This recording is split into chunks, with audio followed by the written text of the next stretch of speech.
before going to the modality and the other discussion. We have with us Dr. Selim Rayhan. He has joined online.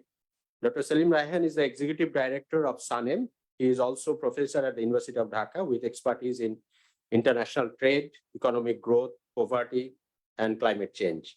He has extensive experience in empirical research, economic modeling, and teaching, focusing on assessing impacts of trade and economic policies.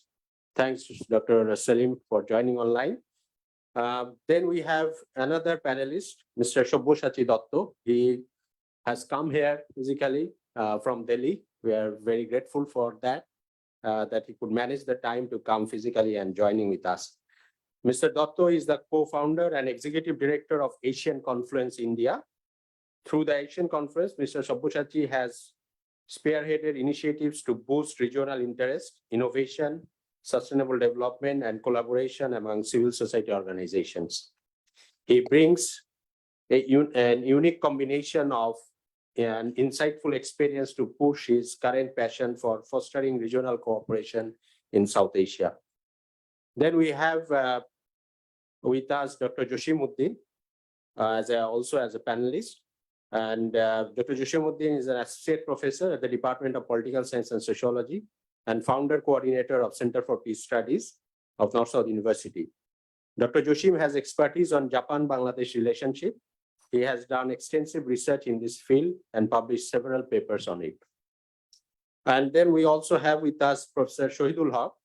Professor Shahidul Haq of SIPG served as the former Foreign Secretary of Bangladesh and currently working as Senior Advisor on Migration and Humanitarian Policy for International Organization of Migration, IOM, Bangladesh. He is also the Bangabandhu Chair of University of Delhi.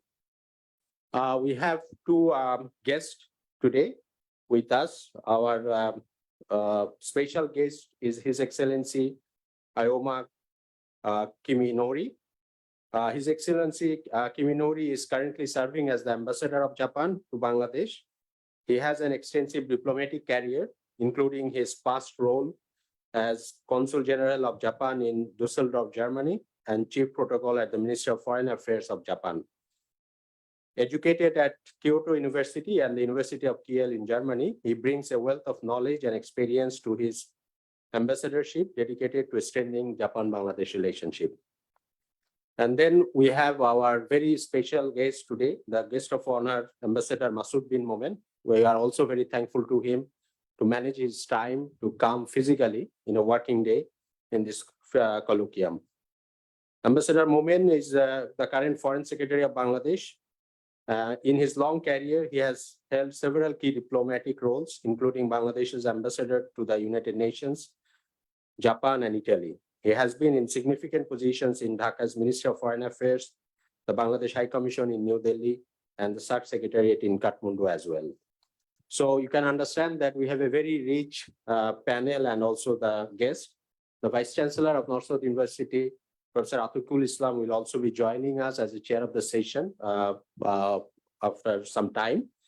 But let me tell you about the modality of today's session.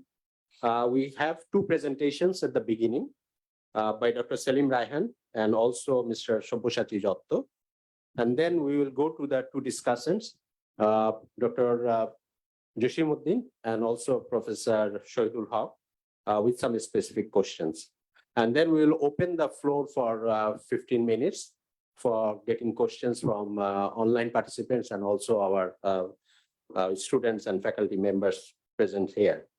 And then finally, we will go to our special guest session by Japanese ambassador and also by the Foreign Secretary.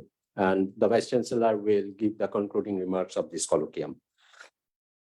Before I give the floor to Dr. Selim Rayhan, just a little bit about today's topic.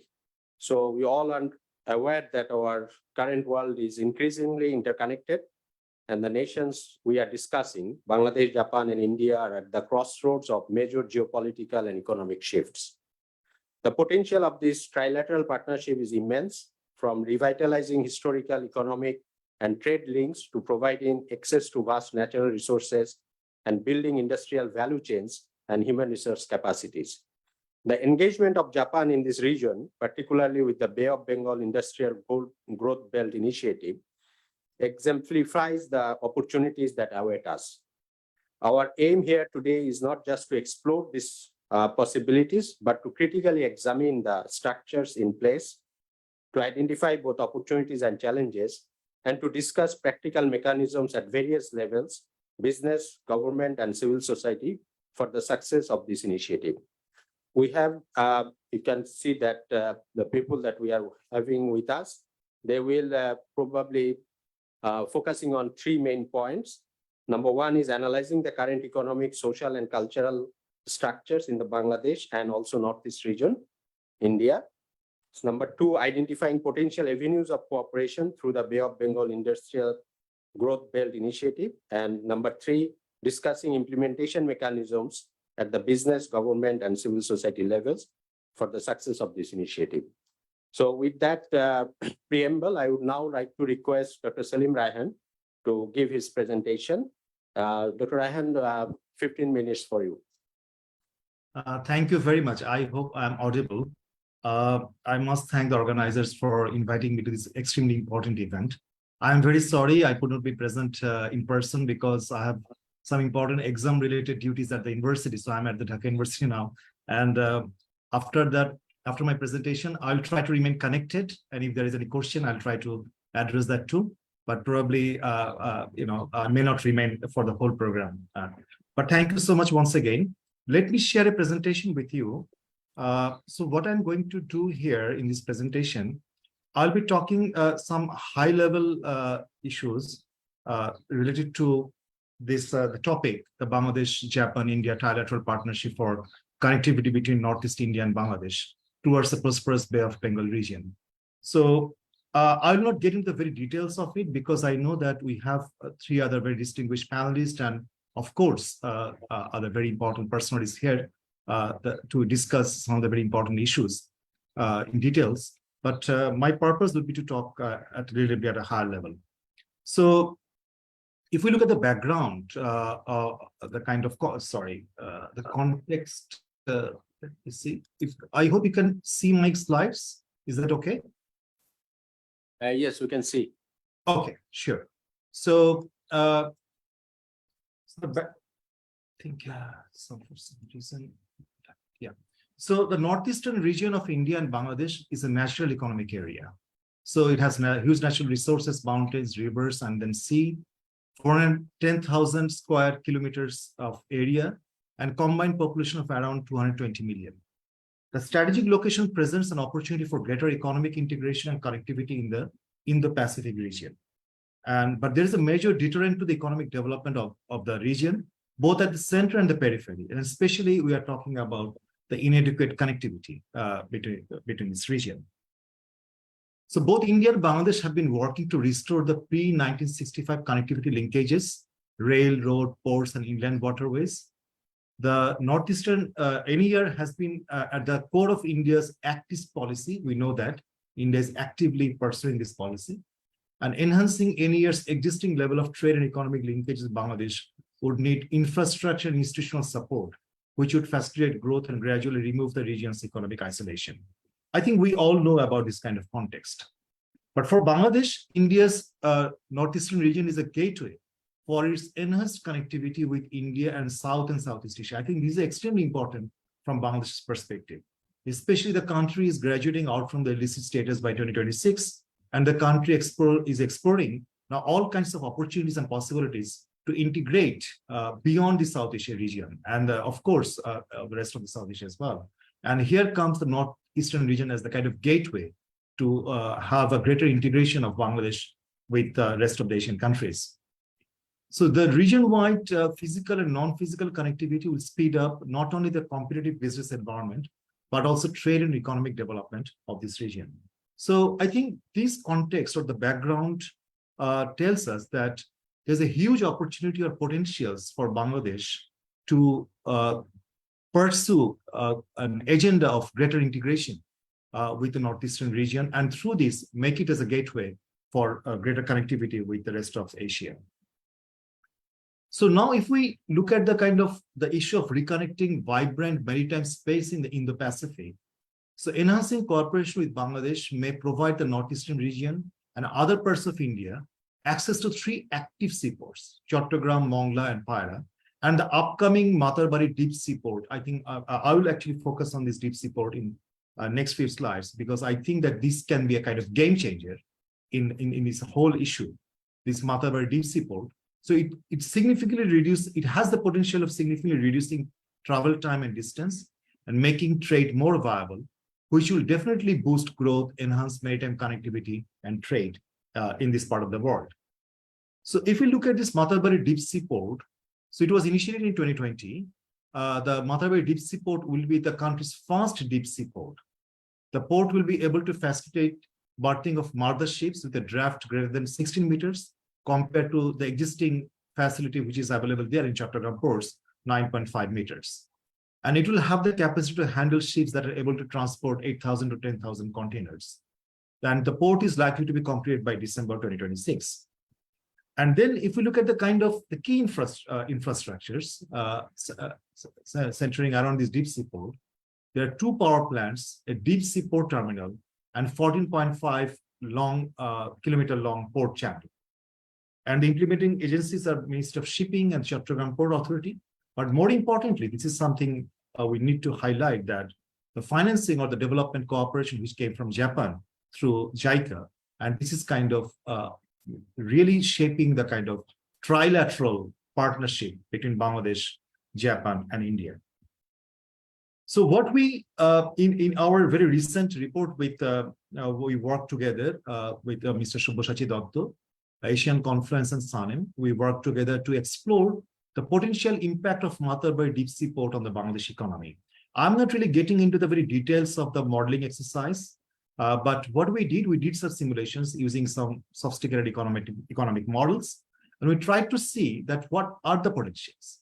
So we ran 2 simulations. One is the investment shock, looking at the kind of the amount of investment which is actually going through for the establishment of the deep sea port, and then the potentials of the export which can actually emerge after the deep sea port materializes, and then what would be the impact. So we simulated this in 2 phases. One is between 2020 and 2026, and we found that because of the investment shock or the positive investment shock, there is a huge potential to add a GDP growth rate by 0.3 percentage point annually between this period because of this investment. And it also has the potential of adding annually 0.133 million of employment. But if you look at when the scenario of the export, especially when the deep sea port is in the picture, that means it is operationalized between 2026 and 2030, we find that the annual average GDP growth percentage point rise would be 1.14, and which is definitely very significant. And then there is a potential of adding 0.9 million employment annually because of this deep sea port. So these are all potentials. We know that model tells you that these are the potentials, but to make it a reality, definitely there are a lot of things need to be done. So Professor Tawfiq, at the beginning, he talked about promoting industrial value chains. And there are substantial gaps in infrastructure facilities at both sides of the border, especially when you talk about Bangladesh and then the northeastern region, which are hampering the growth and economic integration of the region. So improving the border infrastructure, enhancing the inland and overland transportation networks will be very crucial in materializing the kind of potentials I'm talking about. So how it will not be enough just to build physical connectivity, but to go beyond and to establish transboundary industrial value chains. I think which would be extremely important, that the deep sea port, then you have the investment on different special economic zones, you have the greater connectivity, enhanced trade, and then tap on the potentials of the value chains, industrial value chains. I can see that these are the future which are telling us that are coming up in the coming years. Tripura is a new gateway in the east. The linkage between the Matarbari deep sea port and the northeastern region can generate substantial economic benefits and strategic heft for Bangladesh. Through Tripura, Bangladesh can also access the upcoming India-Myanmar Thailand trilateral highway. I think from Bangladesh's perspective, this will be very, very important. Both India and Bangladesh have been making efforts to improve multimodal connectivity through the northeastern region. And I have provided some examples like this Maitri Setu, built over the Feni River, road connectivity in some of the areas, connecting some of the northeastern region and southeastern Bangladesh. And there's a multimodal transport hub and special economic zone at Tripura sub-Rome, which also has the potential of generating or establishing these industrial value chains. But very importantly, when you're talking about this trilateral partnership, Japan as a development partner of India and Bangladesh can be very, very instrumental. And we know that Japan is working to promote cross-border infrastructure, trade integration, financial links, and other regional public goods. Japan is the lead country for the connectivity pillars of India's Indo-Pacific Oceans Initiative. Japan supports the development of Matabari Deep Seaport. We have already talked about that, and related activities both in and development in Chattogram and Dhaka, and under the Bay of Bengal Industrial Growth Belt Initiative. And with the India, I think this is also very important. With India, with the India-Japan SEPA in operation, and while Bangladesh is now pursuing to have to negotiate SEPA with India and Japan, this trilateral, there is a potential of having a trilateral free trade zone, which will eventually emerge in the near future. And I can see that this is the future, something which should come up not in the near future, not in the very distant future. However, there are three categories of challenges need to be addressed. There are many policy level challenges, which include trade policy, tariff policy, non-tariff policies, investment policies, which need to be addressed. And we have talked about infrastructural bottlenecks, connectivity, and several other infrastructural issues which need to be solved. And then on top of that, there are many procedural issues as well. Maybe the policy issues can be solved through papers. Maybe the infrastructural bottlenecks can be solved through investment in different infrastructure. But when all these things are dealt by bureaucrats and bureaucracies and different departments of the government, many procedural issues can emerge which need to be solved very rapidly and very quickly. I think if these three challenges can be solved, the potentials can be materialized very quickly. So in conclusion, I'd like to highlight that Bangladesh, Japan, India trilateral partnership has huge potentials for bringing prosperity in Bangladesh. India, in particular, the northeastern region and Bangladesh need to scale up the multimodal connectivity, bring synergy in trade facilitation, and build express corridors for the transshipment and transit of goods from northeastern region to Chattogram and/or Matabari Deep Seaport and vice versa. 4-lane road from Agartala to Sabloom to Ramgarh to Chattogram is required for faster cargo movement. Both India and Bangladesh may undertake measures to eliminate non-tariff barriers, increase regulatory transparency, the kind of procedural issues I'm talking about, and promote harmonization of standards and digitalization of customs procedures. Fast track the Bangladesh-Japan SEPA and Bangladesh-India SEPA negotiations, and we need to emphasize quite a lot on the trade FDI nexus. So how we can encourage Bangladesh, especially invite or have more FDI, both from India and Japan, and to have emphasis and tap on the kind of potentials of trade FDI nexus. Lifting the restrictions on in this context, lifting the restrictions on the FDI flows from Bangladesh to India to encourage economic integration in industrial value chains. Greater involvement of Japan will pave the way for industrial value chains and comprehensive connectivity development of Northeast India and Bangladesh. Finally, but I think this is extremely important, to gain and sustain the trilateral partnership, strong political leadership, both at national and subnational levels is required. I thank you very much for your very kind attention. Thank you very much. Thank you very much, Dr. Selim Raihan, for finishing within the time and very excellently summarizing the little bit context and also the economic modeling that would be very much helpful for the policymakers in all these three countries, and also pointing out some of the challenges. I would now request Mr. Sabyasachi Dotto to give his presentation, and this is basically probably the conference that was held on Northeast India, Bangladesh, and the Bay of Bengal in the Indo-Pacific, building on partnership, the way forward. The conference was held in last month, and I hope that you will also put some aspect of this trilateral partnership from Indian perspective. Thank you very much, Director SIPG, Ambassador Minori, Foreign Secretary Momen, and Mr. Shahidul Haq, and all of you here for having me here today. Yes, I would just, can you see the PowerPoint? I have a PowerPoint presentation. So I'll just confine my remarks and presentation today to two documents. One is a report that Dr. Salim Rehan alluded to, which we jointly worked on and released recently, which is accessing connectivity between Northeast India and Bangladesh. It was basically a case study of looking at the Matarbari deep sea port and connectivity with Northeast India as a case. This was also presented, and we had a conference as part of the Asian Confluence and Embassy of Japan. We do an annual conference every year called the India-Japan Intellectual Conclave.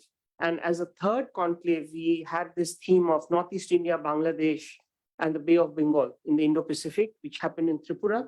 So I'd just like to present a few snippets of the key takeaways from there. So one is, we all recognize geography is king. Himalayas to Bay of Bengal, when we talk about it, it literally is, parts of Northeast India and Bangladesh. It is a mountain to sea ecosystem. And as Foreign Minister of State of Bangladesh, in his inaugural remarks at the conference, rightly said, we have to look at the region as land linked. And at Asian Confluence, we have been championing this idea of water linked. So essentially, we are linked by our shared rivers. We are linked by our shared borders. And instead of looking at the region as landlocked or isolated, which is quite a popular narrative sometimes, but we need to move away from that. So that was point number one. Number two is we produced some maps. I thought I would share some maps with you. So this is an example of all the ports that are there in the Bay of Bengal. And you can see that Bangladesh, of course, at the cusp of it. And if we look at, so this is a water-linked region, if we can say, the bay is being crisscrossed by several routes. It's a map of the future, one can say. Also, this is a map we just wanted to show about. Professor Rehan just talked about the sub-room Agartala, Matarbari, Chittagong connect. So we just use this to show what would be possible for goods to travel from a place called from Chittagong all the way to Agartala to Silchar, and then onward to other destinations in the Northeast. So what we can see is it's land linked, because goods from Bangladesh can go all the way to different parts of India, not just Northeast, and onward to other areas. For example, in future, we could also look at the trilateral highway, which is in works. So the second sentiment that was very strongly okayed was India-Japan cooperation in connectivity is a win-win-win-win. Win for Bangladesh, win for India, win for businesses, and win for the people of the region. This was very strongly okayed at several levels. Third, I think Professor Rehan already alluded to, I think the Bangladesh-Japan CEPA, Bangladesh-India CEPA negotiations will really lead to a game changer. Greater involvement of Japan will pave the way for industrial value chains, comprehensive connectivity development of Northeast India and Bangladesh, and lead to increased investment. So that's what the study says. And these are some of the boxes that we had to tick on where work has to be needed in order to. It's a wish list of all things there, but all of them need work. And I think, of course, we do recognize, and at the conference, though this was a think tank conference, the whole mechanism has to be led at the G2G level. Has to be, and there was a recommendation that maybe the Bangladesh viewpoint, and it could be introduced in the ACPIS forum, but it has to be also backed by the business and think tank platforms. A major takeaway was, excuse me, to increase P2P interactions, to just enhance a better understanding of the region and the opportunities that the region brings. So some concrete suggestions about forum of tourism professionals, combined cultural delegations between Japan, Northeast India and Bangladesh, the footsteps of Tagore, the footsteps of so many artists, so many things can be happening. Forum of scholars working on the region, again, from Japan, from Northeast India, from India in general, from Bangladesh, combined study programs on this entire region. A forum of CEOs could be established. Even we could think about Japan, Northeast India Chamber of Commerce, where even and with Bangladesh, a Chamber of Commerce could be established, so that and also a forum for smaller entrepreneurs. Because when we are talking about connectivity, especially from a Northeast Indian perspective, I think the smaller entrepreneurs have a lot to gain. So this would not only increase P2P, it would increase the trust factor, it would increase familiarity with the region, and bring up new ideas and actually build on the connectivity corridors that are already underway and in progress. Forum of journalists, yes, of course, yes, absolutely. And I think there were procedural issues that Dr. Salim Rehan alluded to. So we thought of improved coordination between institutions. So we need matchmaking institutions which sort of coordinate. There is will, I think, there is will, there will be will.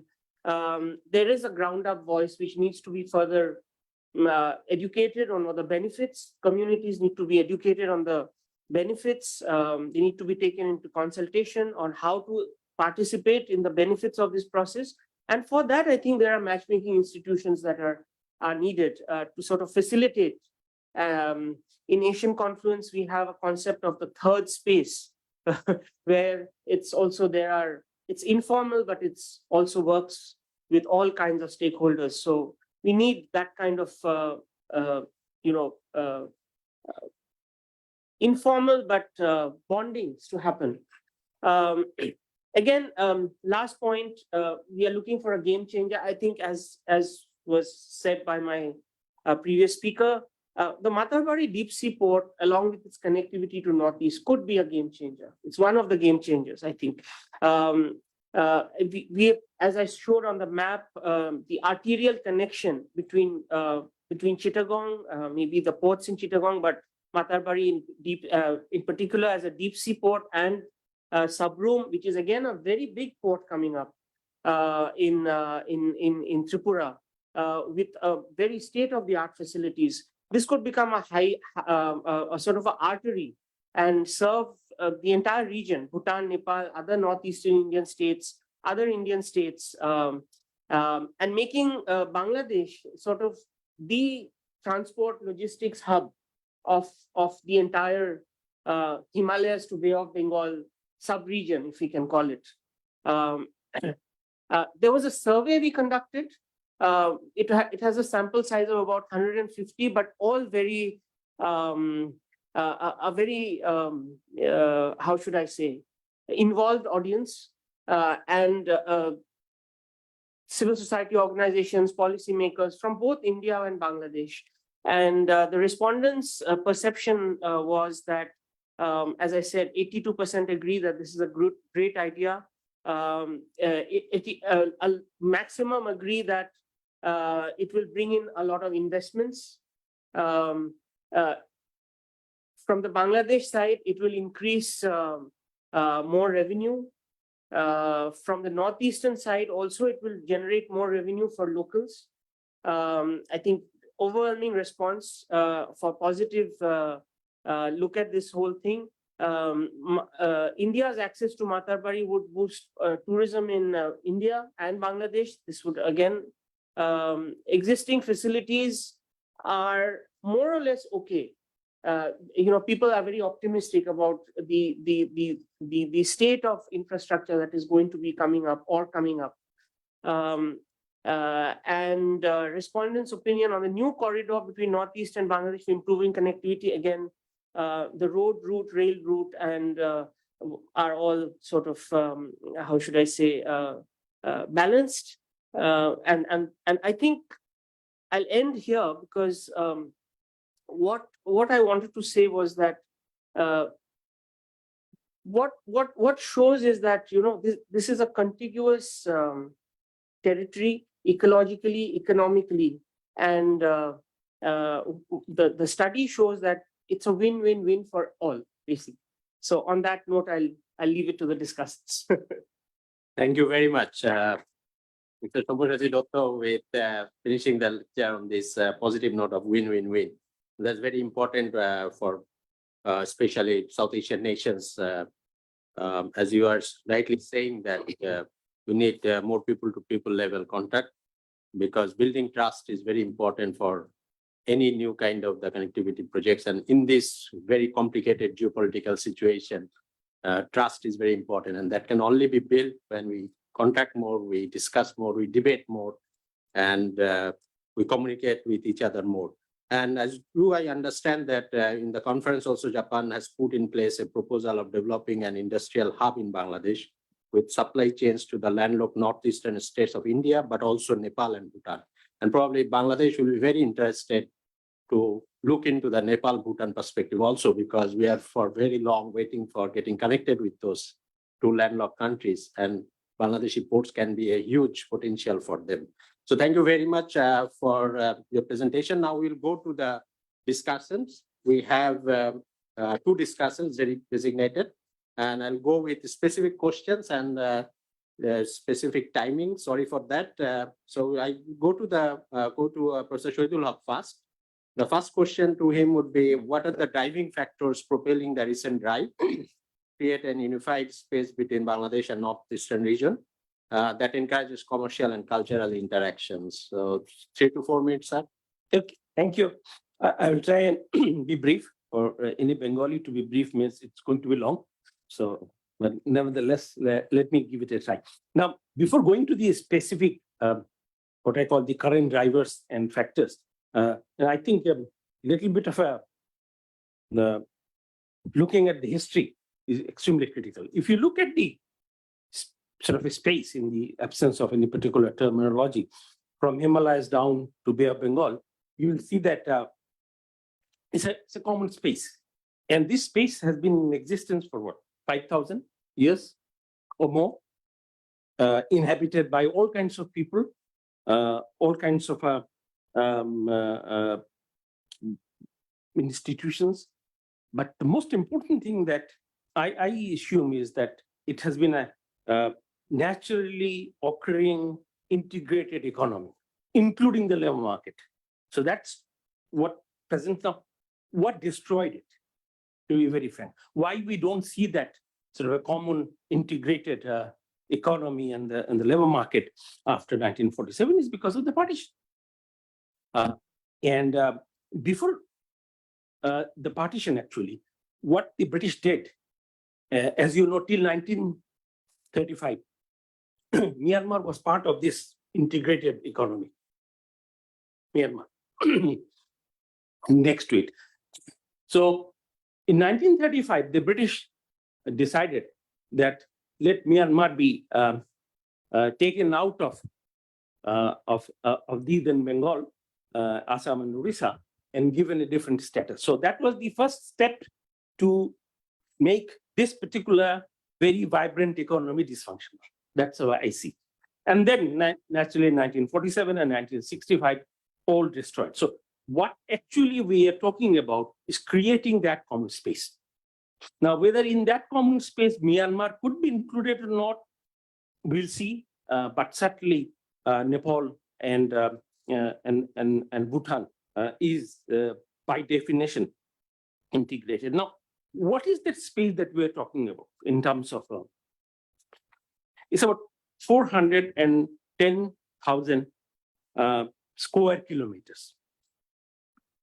With the population of, if you take West Bengal into it, it's over 300 million. So it's a huge space in terms of every possible way. So that's what we're talking. Now, as I said that before 1947, it was connected. Was it connected only for the economy or for the people? It was connected for the people.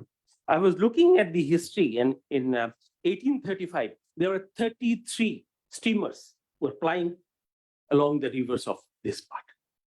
And some bit of that steamer we still see, remnant of that in Bangladesh. So it was a viable river communication channel. Not that only land connected, the river also connected, which became dysfunctional after 1965.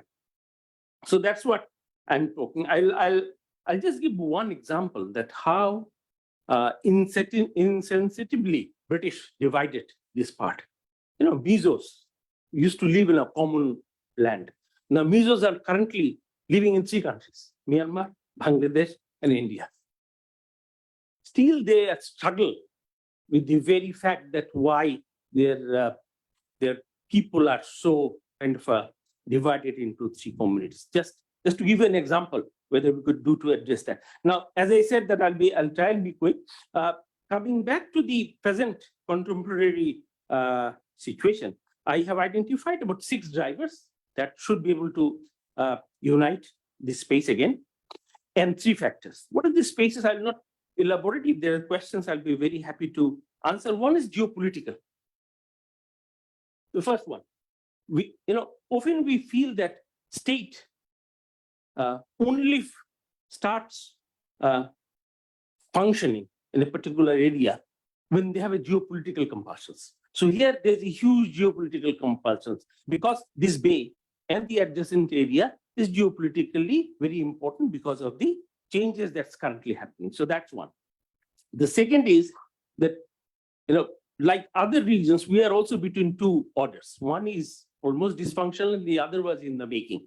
Now, every country, including Bangladesh, which is smaller in nature, trying to find its own space in this. So that from the Bangladesh side, geopolitically, it is also very important to create its own existence, more stronger within the new emerging order. So that's the Bangladesh rationale as opposed to the India's. The second one is geo-economical, which I have already narrated. I think I'll just give you a fact. There are 2 areas which during the British India was most vibrant and added most of the values in the British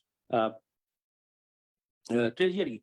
Was one undivided Punjab and undivided Bengal. So we are talking about undivided Bengal. So that's the rationale. It's a very naturally occurring area. Third is the geoculture. He said that if you come to this part, you get almost all the complexities of ethnicity, religion, and people of Asia. So it's a miniature of Asia in this area that we're talking about, from Himalayas to Bay of Bengal. Geo-environmentally, we all now assume and say that it's one ecosystem. You cannot, I think, effectively address the flood in Bangladesh without taking into consideration of India. Now it looks like that Myanmar is sort of integrally linked to Bangladesh, even in the environmental area. So that's the geo-environment. And the last but not the least is this geotechnologically, which is rather new driver, but which has a huge potential. It could be either add value or disrupt. In terms of 3 factors, I said, and I'll stop with that. First is that the 3 countries that we are talking about, the Bangladesh, Japan, and India, enjoys best of the best relationship. If you look at the history, it has never happened in the past. Japan has a very good relation with Bangladesh, tested friend of Bangladesh, strategic partner now. So is India. And between India and Bangladesh also, there's a very important strategic relation. So basically, the 3 strategic partners are trying to build a viable space for all kinds of activities, not only economy. So that's one. That's one of the factors. The other one is that the whole idea of creating smaller space, sub-region, triangle, quadrangle, and make it more functional and not very norm-based, rather project-based, a new kind of a trend that we see. It has been taking place in Southeast Asia, briefly. There are some examples of a similar trilateral partnership. They don't even call it relationship, they say partnership. Partnership has a different connotation than relationship. So in that, if you do some bit of an experiment in that, you'll see as a factor, it comes in, because then you can also look at it through a frame. I'll stop here. Thank you. Thank you very much, Professor Shahidul Haq, for identifying very specifically the factors and also the influencing characteristics. So I would now go to Dr. Joshim to know the other side of the thing, that what factors or forces may potentially obstruct or slow down the progress of this three-way partnership among Bangladesh, Japan, and India. And we know that Dr. Selim Raihan pointed out some of the challenges, policy challenges, procedural. But other than that, what specific challenges do you foresee? Thank you very much, Your Excellency, Honorable Foreign Secretary, distinguished panelists, and professors, students. Assalamu alaikum. It is indeed a great initiative to explore the potential area of cooperation between the friendly countries, Bangladesh, Japan, and India. I would like to say a few words on Japan, as the moderator mentioned that I studied in Japan, actually. That's why I would like to say a few words, since our students are also here. Japan, a few words on Japan. Japan has been a catalyst for the tremendous development in the East and Southeast Asian region. And if you check Japan's contribution to the UN annual budget for global peace and development, you'll be surprised. So having Japan as our strategic partner, you know that our Honorable Prime Minister visited Japan last month and signed an agreement. And we see a new height in Japan-Bangladesh relations. So it is really our great honor to have Japan as our strategic partner. And strategic partner means that both partners recognize the mutual interest and the core national interest of each other. And regarding the obstacles, although some of the challenges I've already mentioned, but as I think Mr.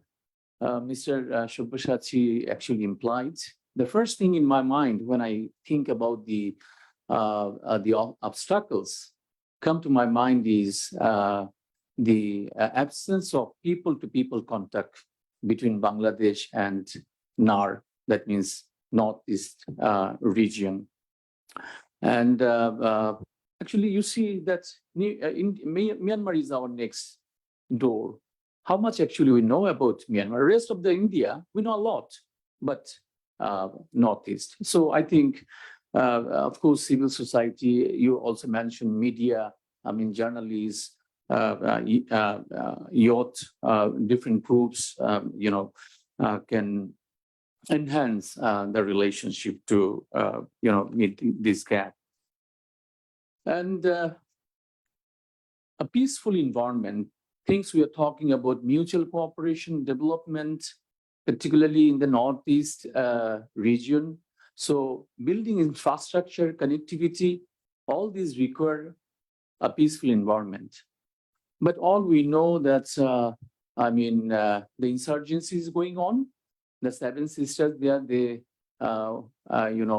some insurgents, they want to separate from the central India. So it is, of course, an obstacle, for Japanese, for any trilateral investment or development initiative in that part of the world. A large number of people in this part actually, I don't have exact statistic right now. Perhaps Mr. Shobbashachi can say better, actually living under poverty line. So since all this cooperation is based on big project, that means Japan wants to produce products and then, export to Northeast region. So the purchasing capacity of the people is also very important. So that's why I feel like Japan, as a development partner, first need to focus on the, poverty alleviation, some of the areas there. because the market can be a limited one, for the Japanese or any joint venture product. And I also found that in NAR, Japan cannot invest in Arunachal because China claims Arunachal as its part. So then we see that actually as a whole, NAR cannot be developed. Okay. And also there are some, obstacles like to get permit from all the states for any kind of development land acquisition. This is a complicated process. Since I'm actually asked to talk about obstacles, I'm focusing all these issues. And from our perspective, one concern is perhaps it is not exaggeration if since insurgency is going on, and I don't know how the insurgents will actually react to this trilateral cooperation. So is there any direct or indirect threat to the Mathar-Bari or any, transit point? So that is actually, all these three parties, need to take into account. And then, of course, when I talk to my students about this issue, there is one issue to me, is, sir, whether drugs, arms smuggling, from NAR to Bangladesh, because insurgency is going on there, and many insurgent groups may use this. So need to take ultimately some extra security measures. So extra cost, and who is going to, bear that cost, maybe can be an agenda on the table. Can we actually ignore the Rohingya crisis? Rohingya, like 1.2 million Rohingyas are living, very close to Mathar-Bari in Cox's Bazar. And time to time, we see the violence going on in the camp and the hostile relationship between Rohingya and the host community. So ultimately, I think for this trilateral cooperation, Rohingya crisis should be an agenda. It can be an objective for a peaceful, because our Prime Minister even mentioned in her visit in Japan that a Rohingya crisis can be a threat for our regional peace and security. So ultimately, one thing actually, I must mention that India and Japan, two great democracies, and they deserve and actually justified candidates. They have keen interest in United Nations Security Council membership. But, we really want to see their due role to solve this Rohingya crisis. And here, as an academic, what is my perception? That at the cost of humanity, geopolitical or geoeconomic interest should not be the object all the time. Otherwise, your candidates, would be undermined. Finally, I should say, before the completion of the Mathar-Bari port, the infrastructure inside Bangladesh from Dhaka to Chittagong, because it's a part of Big B project. I think more or less all of you know what is actually Big B, Japan's plan. It's a really great plan. But before Mathar-Bari, this infrastructure development needs to be ensured, especially the 4 lanes we have from Dhaka to Chittagong. That needs to be like 8 lanes. And finally, another point, actually, I want to share that what is the pulse of the people. For example, Mr. Shobbashati shared with us what is the views of the informed people about this trilateral cooperation. So I think that the government also needs to know the pulse of the people about this cooperation, especially, as an academic, what I see in the media, that there is a perception that actually we are not getting much from our good friend India. So Mathar-Bari project, of course, this cooperation and collaboration is so important. Of course, it has geopolitical impact. If we have chance to talk about that, we'll do.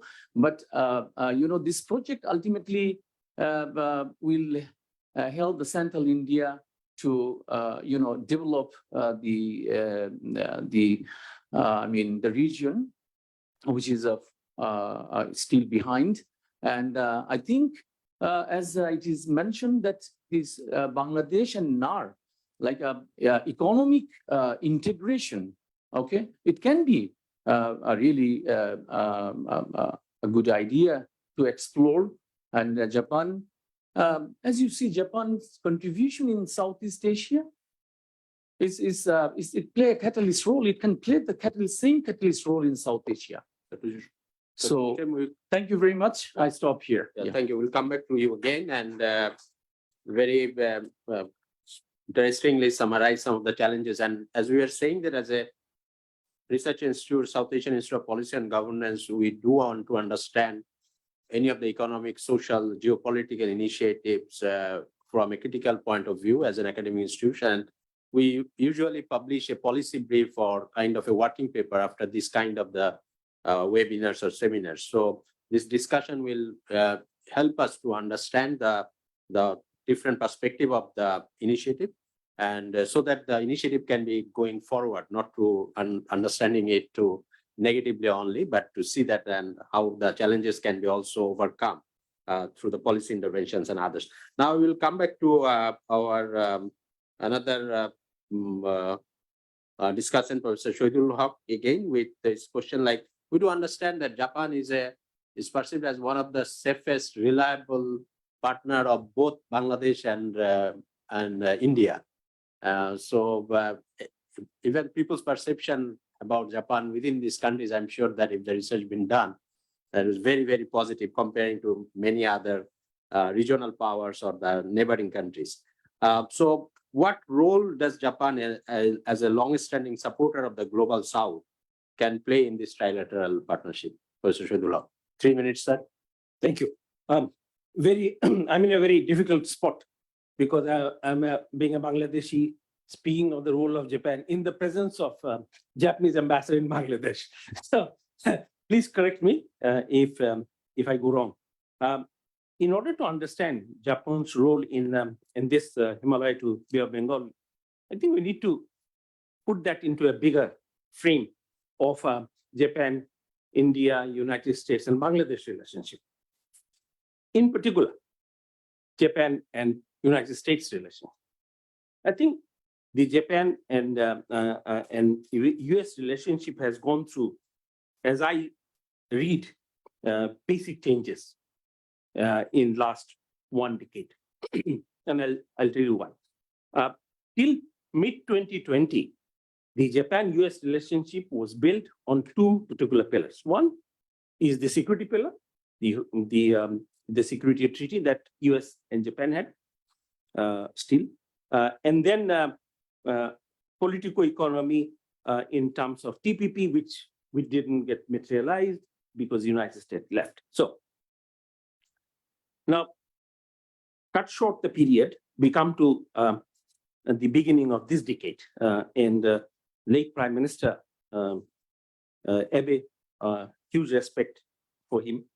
I had the pleasure of meeting him a number of times, along with our Prime Minister.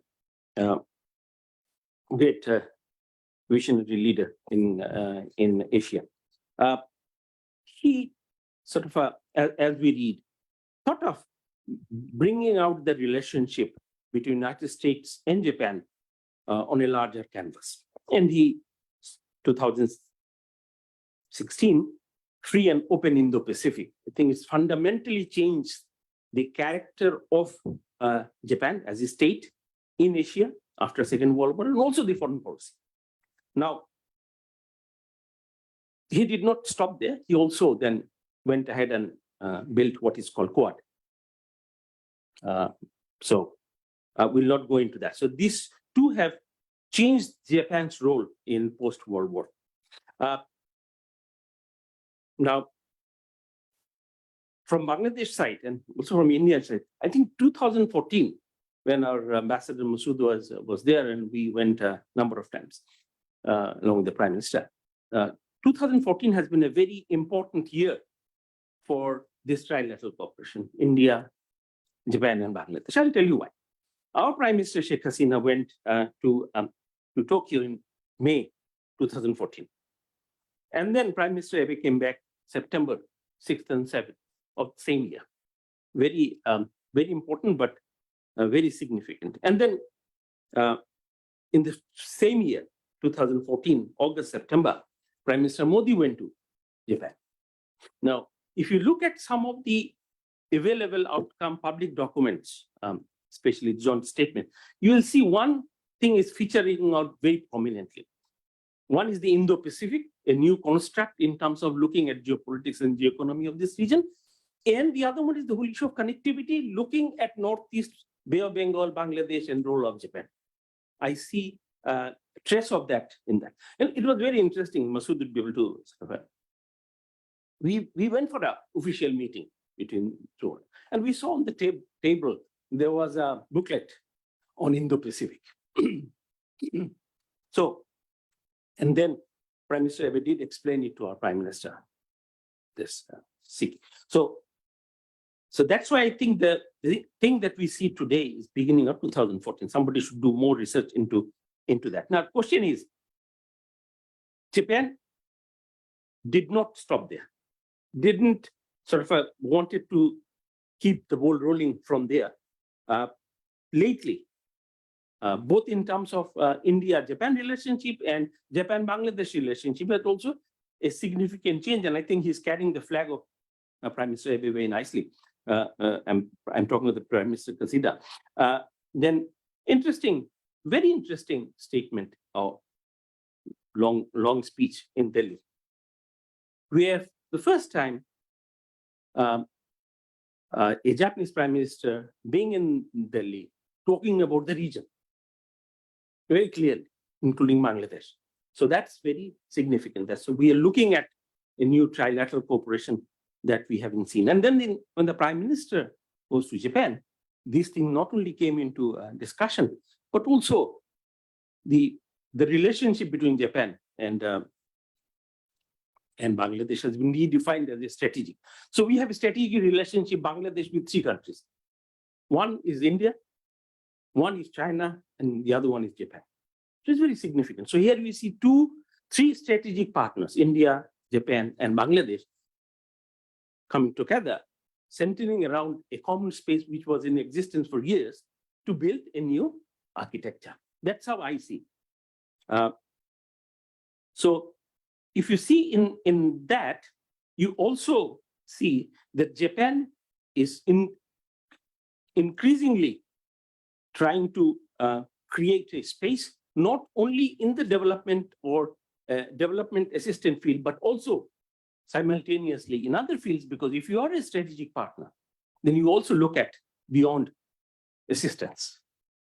And it's very interesting document, the last joint statement between India and Japan, and also Bangladesh and Japan. You know, these things have to be seen in one big frame. So that's why I think that in terms of a model, this particular from Himalaya to Bay of Bengal with the Japanese pen could really be a good beginning. The challenge is, how do you create the regional cooperation where there are, which Jashim has rightly pointed out, there are still issues that we need to address. And when we were at Tripura as a guest of Shoboshati, Dr. Shoboshati, we saw that these things were openly discussed. That yes, brilliant idea, intellectually stimulating, it will possibly create a new model of regional, sub-regional development, but these are the issues that need to be addressed. I think the value, the strength of these ideas is that Japan is a time-tested, reliable friend of both Bangladesh and India. There has never been an issue between these countries, and also a strategic partner. So there is an inherent kind of a strength to build a new sub-regional sort of a space for experimenting all kinds of things. But I think as Dr. Tawfiq said, is the people who has to own and hold it. It's not only government. Thank you. Thank you very much. We will very quickly go back to our another discussion for the last question, and then we'll open the floor for 10-15 minutes before we go to our guests. There is an elephant in the room. So geopolitics, and that's the reality. So we need to also talk about it, understand it, and also see that the implications. So we see that China's growth and growing economic and military presence in the Indian Ocean region, particularly its cross-border strategic infrastructural projects like ports and bases, and deepening linkages with India's South Asian neighboring countries like Bangladesh, has alarmed India. And so this is something that we are seeing that small states like Bangladesh, Nepal, Bhutan are caught in between. So my question would be to Dr. Joshim, that what geopolitical consequences Bangladesh may face due to this initiative, and how Bangladesh can ensure her national interest in this trilateral partnership. Joshim, we are running short of time, so 3 minutes, please. Okay, thank you very much. Well, I mean, all of you know China's reaction to Indo-Pacific strategy. China believes that Indo-Pacific strategy is actually aimed to block BRI. That is Chinese perception. So ultimately, Chinese reaction to this trilateral relation may be negative, but we will actually understand. We will see the reaction, gradually, perhaps, because China, had a great interest. China wants to build a deep sea port in Cox's Bazar, we all know, but for some reason or whatever. So now you see, China is our largest trade partner. We cannot deny this. And China is also the largest investor. So actually, what would be Chinese reaction, or how far the country will go? We don't know exactly, but we understand one thing, that if it is stopped, investment, so it will damage our economy. That is for sure. But as you can see the map, just the dragon, or the green giant, just on the neck of Bangladesh. And when I see this map, I feel like if this giant is actually desperate to access Bay of Bengal for his geopolitical interest or his existence, then actually what would be the situation? One thing, of course, it is my understanding that when China sees Japan in this part building Matarbari, it is really very concerned. It is really very concerned because China, I don't know, I mean, whether I can, China is concerned because of Japan's, technology. And once China was colonized by Japan. So therefore, Chinese reaction to, Japan's presence or in the Pacific region perhaps will be negative. So Bangladesh may face this pressure, but as you ask about national interest, Bangladesh is a sovereign country, and a sovereign country has the right to choose, his own fate, own decision. Bangladesh joined BRI for its economic development. Bangladesh can join in the Pacific Economic Framework for its, economic because that is also our national interest. But in my understanding, joining any security initiative may invite insecurity. So thank you very much. Yeah, thank you very much, Tim. Yeah. And with that, we are ending this first part, opening the floor, and we have 15-20 minutes maximum. So let's start with the journalist. Yeah, please introduce yourself and then ask the questions to any one of the panelists. Yeah. Thank you. Can I ask questions to the? You can Okay. ask. My name is Shoaib. But probably our guests will be answering it during their deliberation. Is it okay? It's okay. I'm Shahriar Zaman. I'm a reporter, Bangla Tribune. My question, I have only two simple questions, one to Foreign Secretary, one to Ambassador. After the summit meeting between Prime Minister Hasina and Kishida, there was a press conference and you said that about the strategic relationship between the two countries. You referred to the trilateral relationship and said that it would be a game changer. My question is, what is the game? What is the change? And what is the game changer? These three things. And about the Ambassador, down the line, we are going to have one election within 8 months.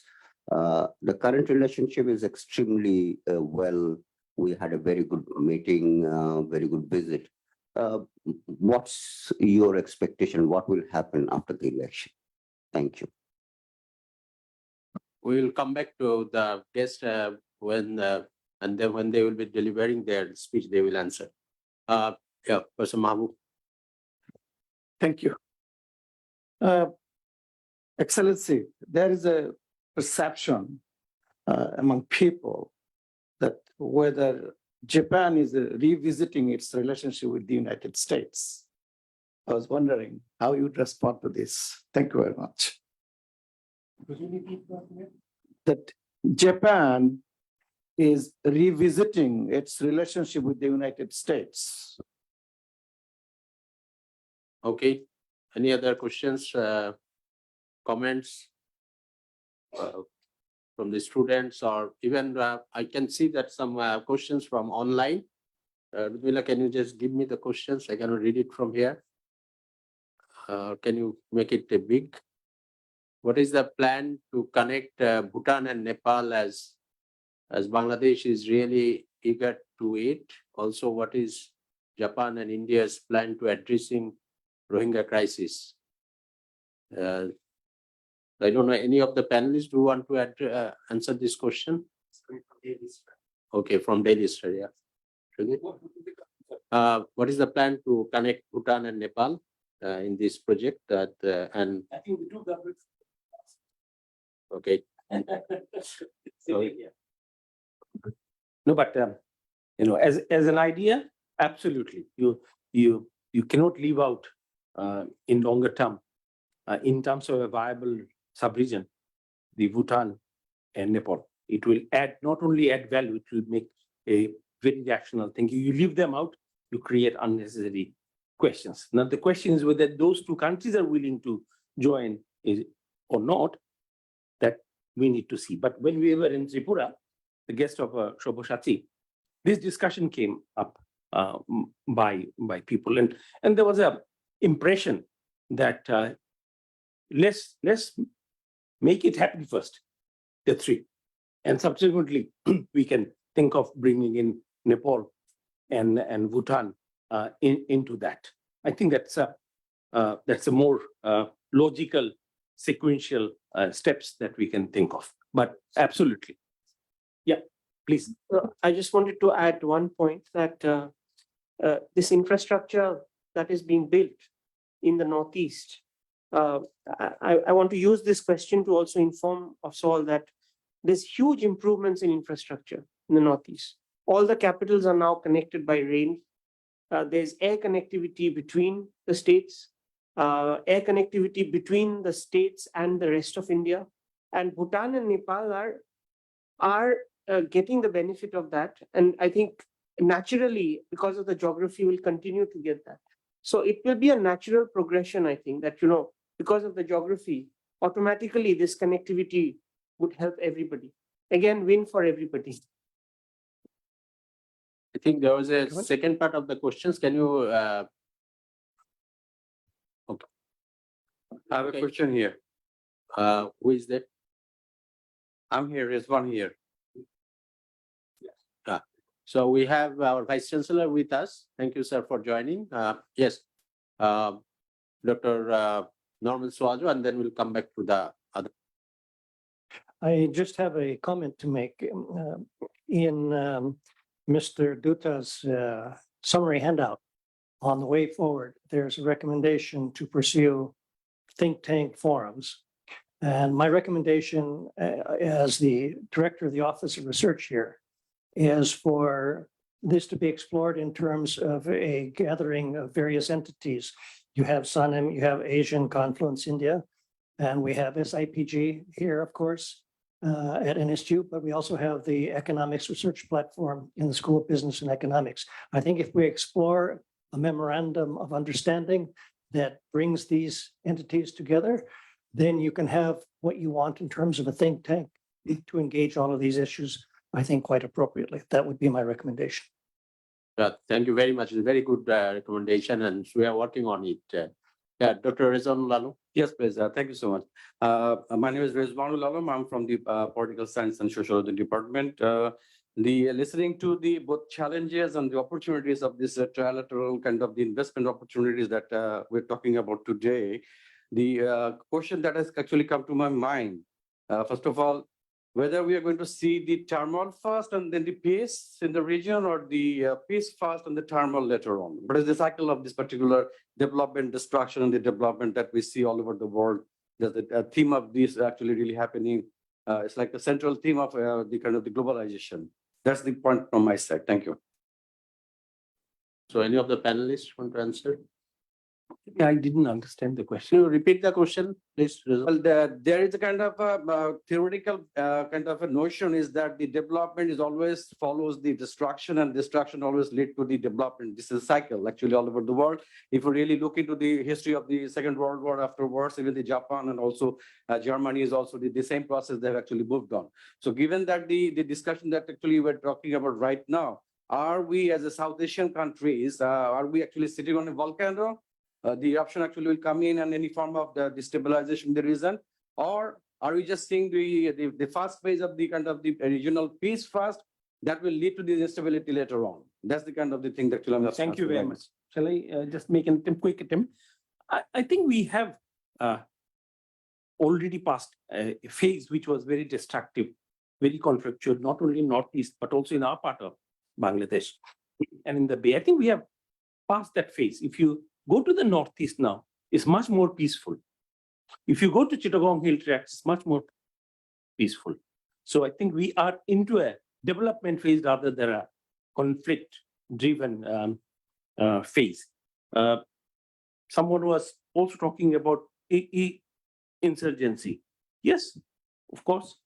But if you compare the level of insurgency now and even 5-10 years back, absolutely, you can feel. I've drove through the whole Northeast, except one, not Nagaland, and I've seen peace has set in. These are the areas where you could not actually drive through, even as an Indian. Forget about a foreigner, without escort, just like a passenger. So that's also shows that, and we stopped by, we had food, we have talked to people. So we are into the phase of peace rather than destruction. Thank you. That's how I see. Okay, so we will take only one comment or question. Dr. Raymond. Dr. Raymond, yes. On the faculty of Hong Kong. Hi, assalamu alaikum. Good afternoon, everyone, and thank you very much again for the presenters for giving us this very insightful and so thought-provoking analysis on this emerging, I would say, trilateral partnership among India, Bangladesh, and Japan. I just actually have a quick questions, if other than making any comments. So regarding this, I would say Japan's growing presence or growing activism in South Asia, especially its efforts to increase its strategic investment into Bangladesh and Northeast India. So my question is, other than just about promoting interconnectivity in this region, in this Northeast India and Bangladesh or Bay of Bengal region, I'm just wondering to what extent can we say Japan's efforts to make this strategic investment is pretty much about Japan's efforts to promote its soft power diplomacy, okay, or as well as counterbalancing China's growing influence or growing presence also in South Asia. So that's my question. Thank you very much. So are you asking this question to panelists or any specific of our guests? Yeah, the panelists or any speakers who are interested in answering. Thank you. Okay, if our panelists don't want to answer, maybe or Dr. Joshim? Well, just few words, I mean, to the previous question. Yes, actually, this initiative, as I mentioned, is a great initiative. It's a new idea, actually, to explore the cooperation. Since Japan, has been a strategic partner of India, and just it has also become a strategic partner of Bangladesh. Japan, as I said, that a catalyst for development in the East and Southeast Asian region, and of course, there are some limitation insurgency problem in the Northeast, but peaceful development where Japan can contribute to Northeast, and that will be definitely very much appreciated. Ultimately, as a whole, the South Asia, you see, South Asian, the trade is so limited as a regional trade, only 5%. So here, I think that Japan can actually contribute. And as you said, Japan has been a soft power. You see the size of Japan compared to China and even India. So size doesn't matter, but the weight of Japan in the international arena, it has become a model country. So, and all the big powers have their inherent interest in any part of the world to influence, increase their influence. So, and we know the, China and Japan's, strategic rivalry. It is open. They have maritime dispute, and, the intensifying rivalry between BRI and Indo-Pacific strategy. So ultimately, I think, yes, Japan wants to, as a major power, wants to increase in influence even in this part of the world. Thank you. Okay. Yeah. Shahid? Thank you very much. Let me try and sort of give you an answer in a different way.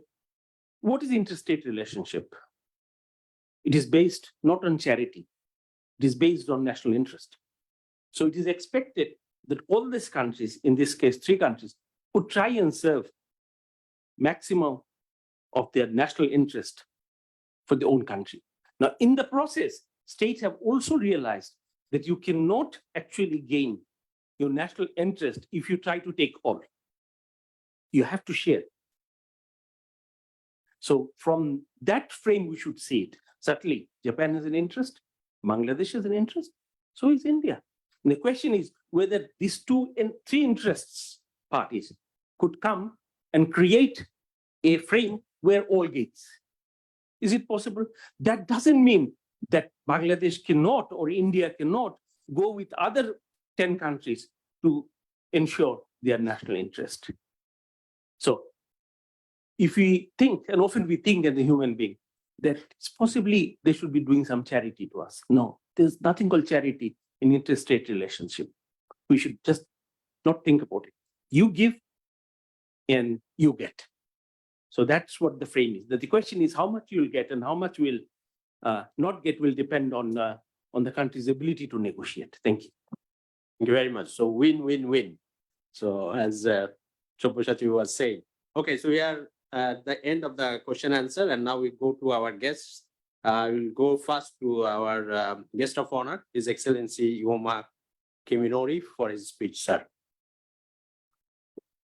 So I answered to several questions that the questioners had raised to me directly, and before I'm getting into the prepared text. And well, first of all, with regard to the notion about BRI against free and open Pacific that you have mentioned, and we have discussed before, and we have different views, difference of views. And well, maybe somebody might interpret that Japan as a strategy or Japan's initiative is counterbalancing China, as the question one of the colleagues has mentioned. But what I would like to stress is that Prime Minister Kishida made a policy speech on 20th of March. He advocated the new version or new ideas, inputs on free and open Pacific. Of course, there are some commonalities and some elements that is continue to have for the old initiative, but he put the new inputs in several ways. I don't want to prolong this discussion, but one thing I would like to reiterate that he emphasized in the speech, the inclusiveness is as a keyword. So not take sides with us or take sides with you, other sides, but what we can do to promote peace and stability from our perspective, and what we can do to promote the enhancement of the connectivity from our perspective. Of course, each country, each person has its own interpretation, but please take a look at what is written, what has been spoken at the speech made by our Prime Minister Kishida. That's one thing. I don't want to prolong this discussion, but that's a very, very long discussion. I know, but I don't want to do that. Secondly, about the relationship with the United States. Well, actually, tomorrow, the day after tomorrow, I don't remember exactly, but President Biden will visit Japan to attend the G7 summit meeting. And with regard to the U.S.-Japan relationship, the USA is the one and only allies to Japan. And in that sense, we have a very, very long and good relationship between Japan and the United States. But at the same time, in every opportunities and in every president, we have some difficulties. And although we try to seek commonalities, we have some issues that we should discuss and try to find the common things. I don't know what the current status of the Japan and United States in the commonality and the differences, but you talked about the revisit. Well, in a sense, we are revisiting always revisiting the relations, but we have a very good relations with the United States as well. And last but not least, about the election, I made the press conference after I came back from Japan, accompanying the Honorable Prime Minister the visit to Japan, and essentially,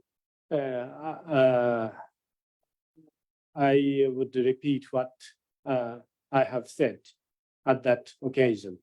Well, many people quote the one sentence or one phrases, but yeah, I said at that time that Japan has been conducting over 50 years for development of Bangladesh, regardless of any government. Well, maybe we have the closeness in some government, maybe not, I don't know. But the thing is that as everybody has said to us at this occasion as well, that we have been constantly contributing to the development of Bangladesh, and we will continue to do so. And talking about the election, of course, we are very much keen on the internal situation in every country. Well, diplomats is following in regardless of the countries. I was in Germany. I followed the internal situation and the politics in Germany. And in the United States, my colleague is following the internal politics of the United States, which is quite natural. But as I mentioned, I would like to refrain from any comments on the election. That's what I would like to repeat. Thank you.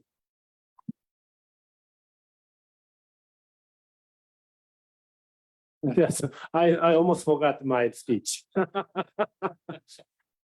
Ambassador Masud Momen, Foreign Secretary of Bangladesh, Professor Atikul Islam, Vice Chancellor NSU, Professor Tawfiq M. Haq, Director, the Center for Peace and Studies and the Southeast Asian Institute of Policy and Governance, SIPG, NSU, Professor Shahidul Haq, Professor SIPG, NSU, Dr.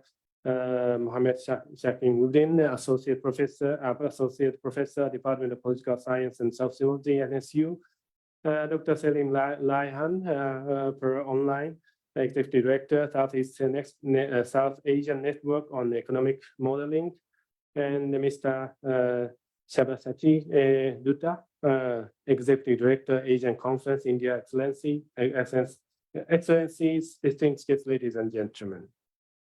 It gives me a great pleasure to be present at the Policy Colloquium on From the Himalaya to the Bay of Bengal, New Possibilities in Bangladesh, Japan, India Trilateral Relationship, organized by the Center for Peace Studies, Southeast and South Asian Institute of Policy and Governance, North-South University. Dynamism created by the confluence of the Indian Ocean and the Pacific Ocean is an engine of the economic growth of the entire world. The center of gravity of the world economy is shifting towards the Himalayas. South Asia should seize the momentum and enjoy more economic prosperity. In this context, Bangladesh occupies a strategic position. It is an intersection between South Asia and Southeast Asia. Bangladesh should fully utilize its geographical advantage and expand its economic opportunities. Japan views the development of Bangladesh as significant, not only to Bangladesh itself, but also to the overall stability and prosperity in the Indo-Pacific region. Last year, Japan and Bangladesh celebrated 50th anniversary of the establishment of the diplomatic relations. The relationship of the two countries has made significant progress for the last 50 years. The investment has greatly increased and regional connectivity has been enhanced as part of the initiative of Bay of Bengal Industrial Growth Belt, so-called Big B. For example, Dhaka Metro Line 6 and the Bangladesh Special Economic Zone, BSEZ, in Al-Hajar have launched their operation in December last year. The pre-opening of Dhaka International Airport Terminal 3 is scheduled this year. Moreover, development of Matabari Deep Sea Port is also underway. This deep sea port will complement and function of the Chittagong port and expand business activities in the entire region. Mother vessels will come directly to to anchor at the Matabari Deep Sea Port and not need to reload cargoes at Colombo or Singapore. The deep sea port will connect Bangladesh to South Asia, Southeast Asia, and East Asia, including Japan. Matabari will also connect Seven Sisters and Kolkata. Once completed, it will be a game changer. Bangladesh will take advantage of its geographical merit and fulfill its growth potential through the Big B initiative. The country will boost connectivities in the Bay of Bengal region, including India. Particularly when it comes to the connectivity with India, the Bangabandhu rail bridge, which is now being constructed over the Jamuna River, will enhance the rail connectivities from Bangladesh to India. That will form a part of Trans-Asian Railway. Cross-border road network improvement project, which renovates 16 bridges on Asian highway, is also underway. It will reach the Bangladesh and India Friendship Bridge that connects Bangladesh and Northeast India over the Feni River. I am pleased to note that these projects showcase the trilateral cooperations for regional development among Bangladesh, India, and Japan. These infrastructure projects are a typical example of Japan's practical cooperation to promote a free and open Indo-Pacific, so-called FOIP. Japan aims to develop a free and open Indo-Pacific region through ensuring rule-based international order in order to bring peace, stability, and prosperity to every country in the region. In this regard, Japan has been promoting a variety of practical cooperation, including quality infrastructure development with Bangladesh, which is one of the key elements to realize FOIP. In March of this year, Japanese Prime Minister Kishida Fumio visited India and held Japan-India Summit meeting with Indian Prime Minister Mr. Narendra Modi.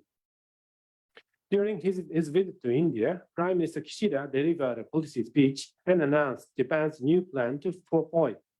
In his new plan, he launched four pillars of cooperation for FOIP: principles for peace and rules for prosperity, addressing challenges in an Indo-Pacific way, multi-layered connectivity, and extending efforts for security and safe use of the sea to the air. In this regard, Prime Minister Kishida also explained his announcement of this new plan for FOIP to Honorable Prime Minister Sheikh Hasina at the Japan-Bangladesh Summit meeting, which was held during her official visit to Japan last month. The two leaders agreed to further strengthen the bilateral relations in a wide range of areas based on this new plan for FOIP. As one of the initiatives based on the third pillar of the new plan for FOIP, that is multi-layered connectivity, Japan focuses on development of an industrial value chain connecting the Bay of Bengal and northeastern region of India, and emphasize the importance of further strengthening the connectivity in the Bay of Bengal region. As I mentioned earlier, Japan supports the development of Matabari Deep Sea Port and connection among this port, Chittagong and Dhaka, under the initiative of Big B. I hope that this development in Bangladesh will be effectively connected with northeastern region of India and create a significant synergetic effect in the region in enhancing its connectivity.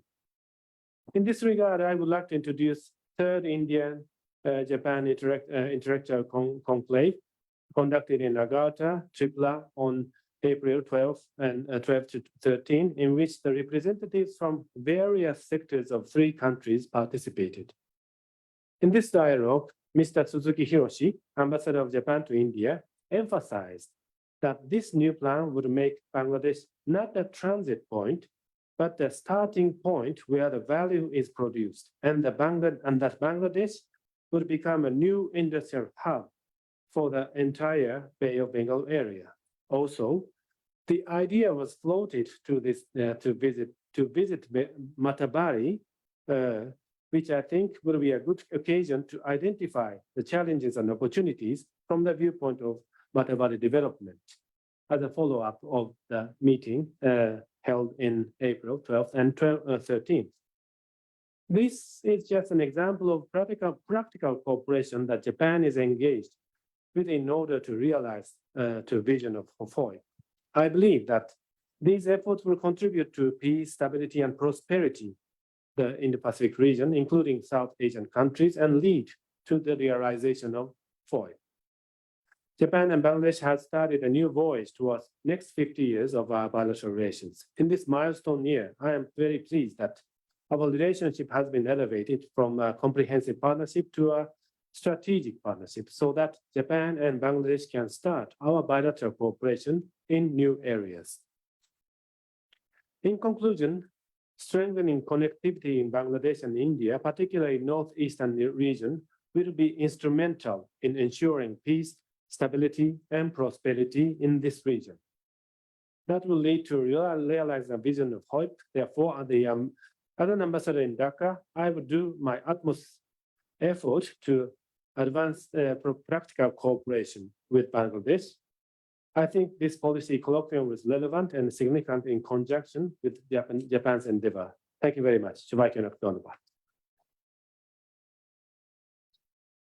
Thank you very much, His Excellency Uma Kiminori. As we were discussing in the last 1.5 hours, that Japan is the most reliable and trusted friend of Bangladesh for development and also other kind of the trades and economic relationships. And this new initiative definitely would be helping to build that bridge more stronger in coming days.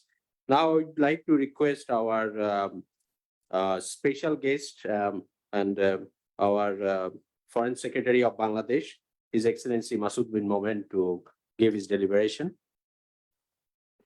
Also give the answers of some of the questions. I think there was one specific question, so I'll handle it at the end. Thank you, Mr. Moderator, Dr. Tawfiq, Director of the SIPG, our Chair of the session, Professor Atiqul Islam, Vice Chancellor of this university. This is my maiden visit in person, although I have in the past participated in some of the events virtually. Our special guest, His Excellency Ioma Kiminori-san, Ambassador of Japan to Bangladesh, our distinguished panelists, Dr. Selim Raihan, Dr. Sabyasachi, and also the discussants, Professor Shahidul Haq and Dr. Jashim, and the distinguished audience, students, and also the friends from the media. I feel privileged to be here today to attend such an interesting discussion on partnership of Bangladesh with India and Japan, our two close friends and very trusted partners. And I thank the CPS for inviting me to this session. I had a few other important engagements, but I think the topic compelled me to join this morning.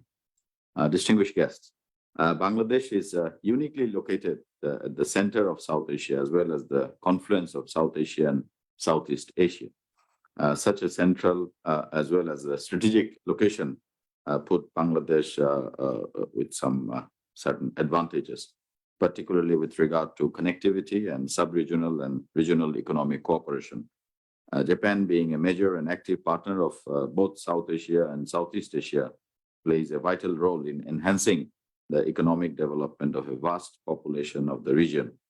India is also playing increasingly active role in the economic cooperation of the region. A trilateral partnership amongst Bangladesh, India, and Japan, therefore, can be a game changer. And I will explain that a little bit later, not only for the entire region, but also for the people of the region.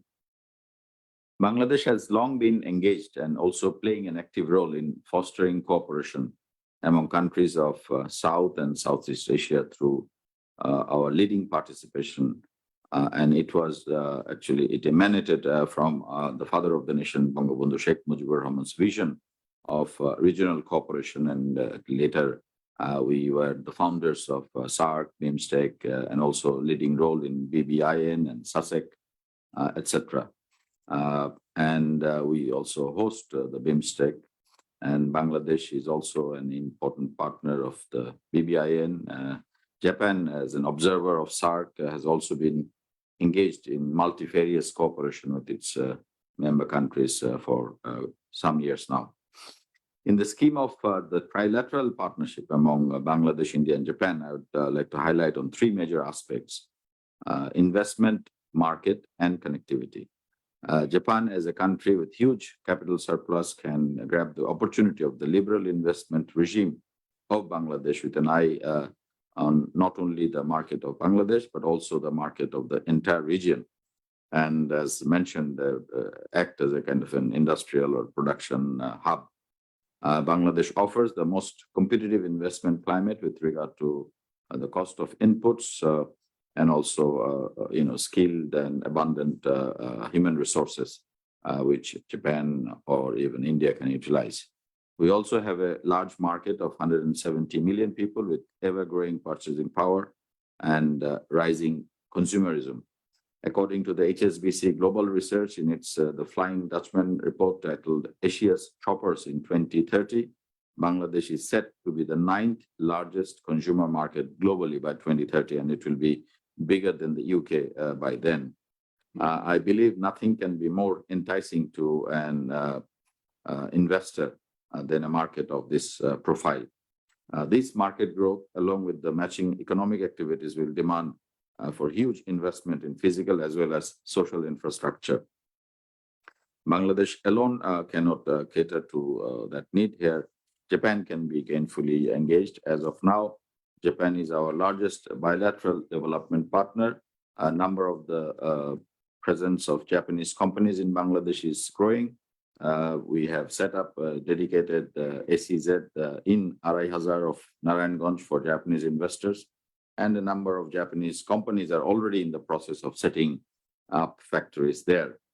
India is also investing in Bangladesh, both G2G through the various lines of credits, as well as in the private sector.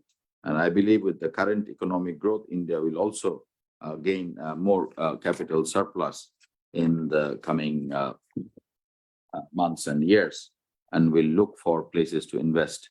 Bangladesh, being its closest neighbor and a trusted partner, can appear or can act as a priority destination. Japan's investment in Bangladesh, particularly in the private sector, has the potential to cater to the markets of India, Nepal, and Bhutan, if not Myanmar. India's private sector can also gain similarly through investing in Bangladesh, using the complementarity that exists particularly between our economy and the northeastern states of India. And here comes the issue of connectivity. As I've already mentioned, that Bangladesh is located at the central point of the mentioned by the Japanese ambassador as the intersection between South and Southeast Asia. Therefore, better connectivity can help tap the potential of investment and market that I just elaborated. Japan is investing under its Big B initiative in the southern part of Bangladesh, particularly in Matarbari of Maheshkhali of Cox's Bazar area. And we are developing two major projects to offer to our neighbor, India. One is the 30,000-acre large Bangabandhu Shilpanagar in Mireshorai, in which we have dedicated separate blocks for Indian investors. And this special economic zone creates a unique opportunity for Indian investors to cater to the demand of its northeastern 7 states, as well as through those to Nepal and Bhutan, and also to Myanmar. The Maitri Bridge over the river Feni has significantly reduced the distance of Tripura from Mireshorai as well as the Chittagong port. Although Japan is investing in building the connectivity between Baroirhat of Dhaka-Chattogram Highway and Sabroom, it can invest more in developing connectivity of Bangladesh with Nepal and Bhutan if they would like to join this game of economic gains. India and Japan can cooperate with Bangladesh for mutual benefit of all these countries. A smooth connectivity, therefore, between Bangladesh, Nepal, and Bhutan can also benefit all the stakeholders. The Matabari project, where Japan is building this deep sea port, which will be able to handle ships with 16 meters of draft and will have the huge capacity. We are also developing another deep sea port or huge port in Paira in Patuakhali. These two ports will create huge capacity that will be needed to be properly utilized to ensure the return on investment. On the other hand, our two landlocked or land-linked neighbors, namely Nepal and Bhutan, need access to sea for their growing international trade to be competitive and more viable.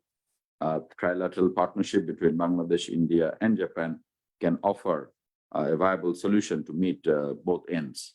We've already offered access to our ports to Nepal and Bhutan. The only bottlenecks are connectivity. Both the countries need cooperation from India to get smooth access to Bangladesh through a small patch of land in India.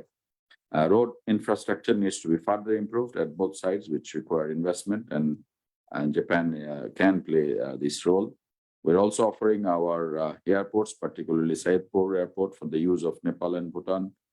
Passengers and goods can be accessed to airways in Bangladesh to the land connectivity, considering the constraints of the airports of Nepal and Bhutan, both being mountainous countries. We're also resuming the pre-1965 rail connectivity with India in various points of our border. India is investing in our railways. Japan may also invest in modernizing and expansion of the railways of Bangladesh. We may mention, and as was mentioned by the Japanese ambassador, that already Japan is building a railway bridge over the river Jamuna, which will help enhance the regional rail connectivity as well.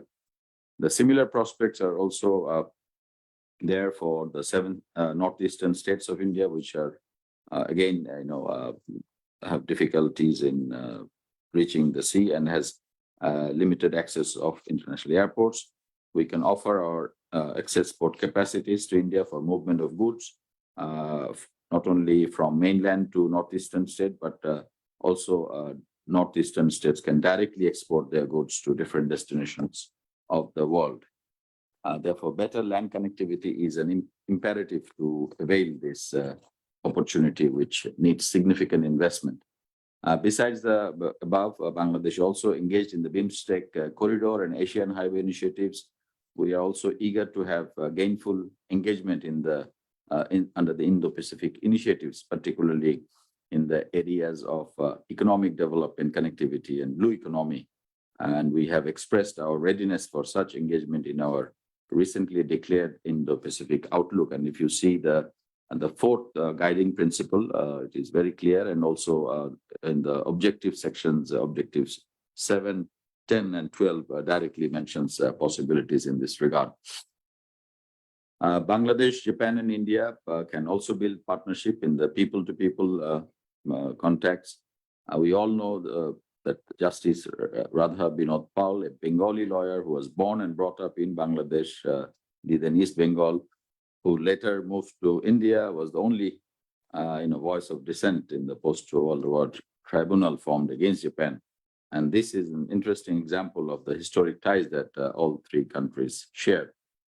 We may also cite the case of Rabindranath Tagore also. The 3 countries also share cultural similarities that spread from food habits to even superstitions. Japanese investment in Bangladesh's tourism can further strengthen the bondage. Japanese developed tourist facilities can both be used by Japanese as well as Indian tourists in Bangladesh. As was also mentioned that during the visit of Honorable Prime Minister Sheikh Hasina to India, a joint communique or joint statement was signed by both the leaders. And there also, if you see the paragraph 2 and also 14, it has been elaborated how this cooperation between these 2 countries and also involving other parts of this region can be carried out. One question was, what kind of game we are thinking of. I had just one slide. Can somebody put it up? This is a slide of the region. In fact, Dr. Sabyasachi or some other colleagues also mentioned this one. So if you see Bangladesh's position, and then also Nepal and Bhutan, and we have not only Matarbari port coming up, but also Paira port, and we also are improving the capacity of our Chittagong port, Bay Terminal, and also we have Mongla port. Now, if we go back to the pre-COVID time, Bangladesh attained economic growth rate of more than 7%, almost reaching 8%. So the hypothesis or the game that I am actually putting up to the researchers, to the students and scholars, that our vision, the Prime Minister's vision, is to reach the status of a developed country, a knowledge-based smart economy by 2041. And for that, we would be needing about consistent growth of about 10% double-digit growth. And after the construction of Podda Bridge, and now that the railway will be also implemented soon, we have read that the GDP, another 1.21% will be added to our GDP. So if we consider that pre-COVID growth, then of course during COVID we had around more than 5%, which is also remarkable considering many other countries were doing negative growth during that period. And then immediately after the recovery, we were looking at the trajectory to 6.5 or up to 7%, but then the Ukraine war and our war in Ukraine and its aftermath, sort of put some brakes to our trajectory. But now we are, again recovering. So if we look at this 7.5% and then add the 1.2%. So that makes it, almost, 8.7% or something. Therefore, the challenge is if we, connect all these dots, that is, the 4 ports, including the deep sea port in Matarbari. So if somebody can calculate the, total capacity, and then see, if with our economic growth potentials and the trade and the volume of, goods to be transshipped, how much of that capacity would be utilized, and then the excess capacity, if we can, make it available to the northeastern states of India, to Nepal and to Bhutan. And then, connecting all these dots, not just the road connectivities, but the rail connectivities, and also bring in the energy connectivities into this game. And then I think we can easily make a case of reaching double-digit growth. And then, of course, this 2041 vision can really be possible or implementable. But as we all know from the first year economics course, that this game or game changer, whatever you call it, will need the assumption of ceteris paribus, that is, other things remaining constant. No more pandemic, no more war, no more natural disasters. We just averted the cyclone Mocha, but you never know in the future what lies ahead. But ceteris paribus, I think it is possible to reach this 10%, and then of course we can have this 2041 vision to be attained. So I urge the researchers and the students to and also maybe Professor Selim Raihan, if modeling can be done, and whether what I'm envisaging that can be supported or not supported. So with these words, again, thank you very much for listening to me. And I was talking to the Japanese ambassador that, this is a good beginning, because although we are talking about this trilateral relationship, but there is no institutional or official or governmental mechanism to pursue it. So we may have to, institute something. I think a good start is as one of the professors mentioned, that the NGOs and the civil society or the academia, they can, start, and then to be followed by perhaps government sector initiatives. Political will is there is no doubt, but we have to implement some of these project-wise or wealth-wise. Project-wise or country-specific, initiatives, and then eventually link everything together to reap the benefits. Thank you very much. Thank you very much, His Excellency Masud bin Momen, Foreign Secretary of Bangladesh. He rightly identified the Bangladesh's comprehensive view about connectivity, investment, and development plan altogether, and that we want to grow together with other regional countries, including Nepal, Bhutan, and also definitely India. And we are so excited. I'm sure our students can also identify that the projection that the economic ambition that we are putting and seeing it, and that's practically viable, but we need to work on it.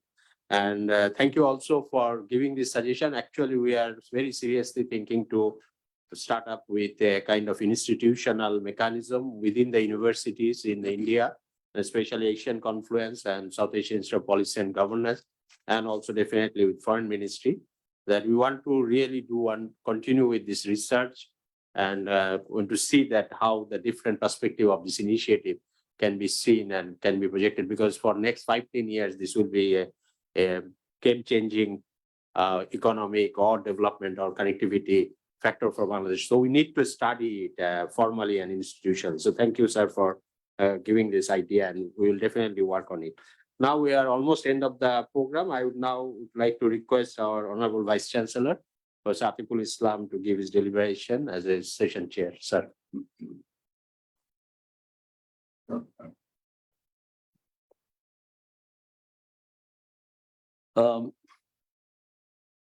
Your Excellency, 𝐁𝐞𝐧𝐠𝐚𝐥, the Honorable Ambassador of Japan, Ambassador Masud bin Momen, a district trainer of North-South University,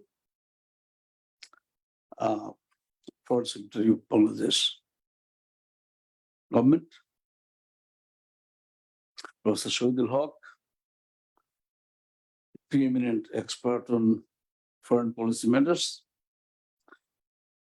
Mr. Subhashachi Datta, one of our guest panelists, Professor Sheikh Tawfiq, who organizes things for us always, other panelists, my colleagues, students.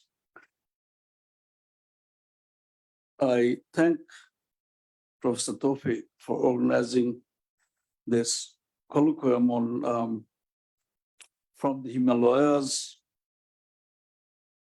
to the Bay of Bengal. If you just had a cursory look at the map presented by Ambassador Masud bin Momen, you'll see that basically from the northern tip of Bangladesh to Himalayas is about 22 kilometers. And then Bangladesh really runs right down to the Bay of Bengal. What we have on the right-hand side are the seven sisters, the 7 states of India that are not that well connected by road with the mainland India. And some describe the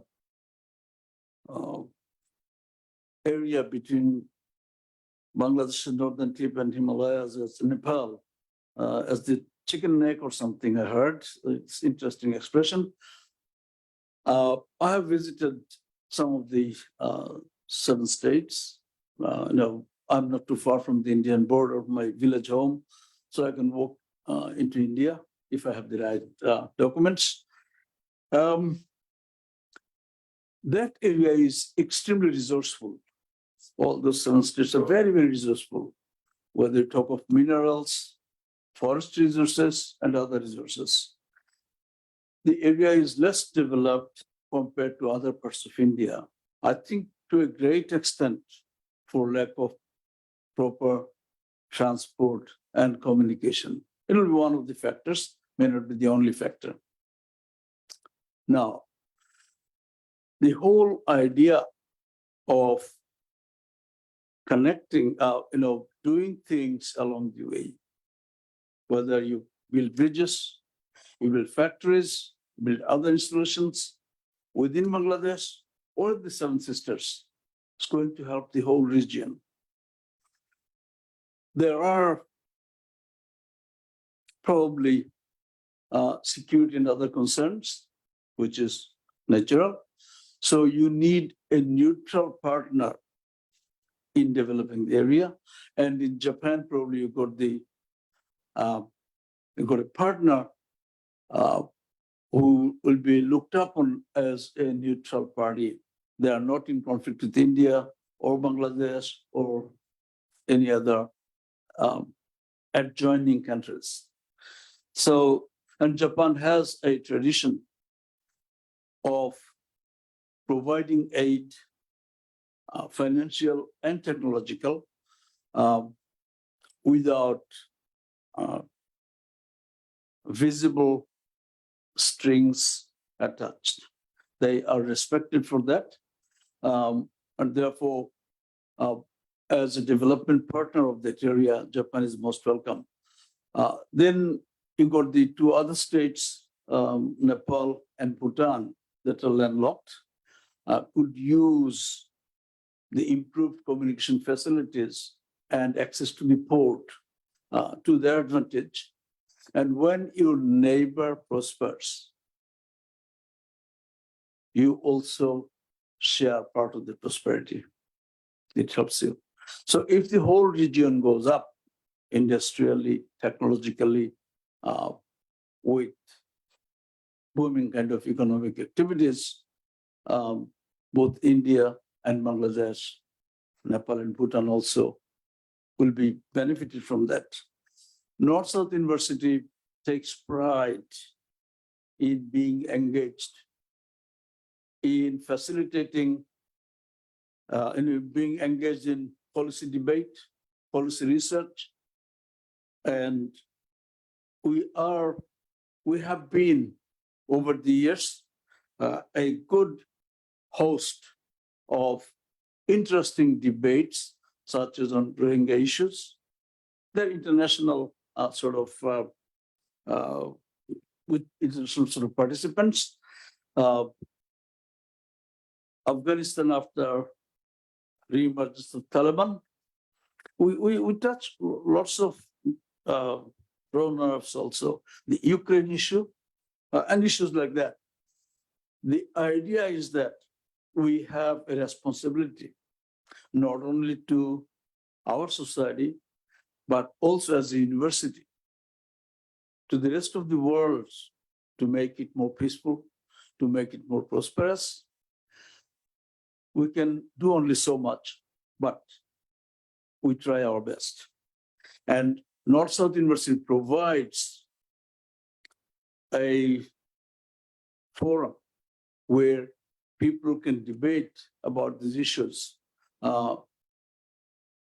in a sense of total freedom, with a sense of total freedom. And that's where we take pride in ourselves. We also engage with foreign missions. We engage with the government, the industry professionals in this country. A simple example would be last week we had a delegation from Calcutta University visiting us for 3 days, of students and staff with fantastic performances in our auditorium. Our delegation will go to India. So we believe in building bridges. We believe in promoting understanding. We believe in people-to-people interactions. And we try to facilitate that as much as we can through our activities in this university. I particularly thank our Foreign Secretary Masud bin Momen for spending so much of time here. We know how busy he is. I also especially thank His Majesty, not His Majesty, His Excellency. I tried to promote you by mistake. His Excellency Mr. Ivama. And I thank all the panelists. I thank SIPG for organizing this and my colleagues and our students for making it so interesting. Thank you all. Thank you. With that, we are concluding this event, but just one more minute because our students would like to have a photo with our guest. Will not take more than 2 minutes. So students, if you just quickly come beside, we are behind, and you can. So please, our panelists.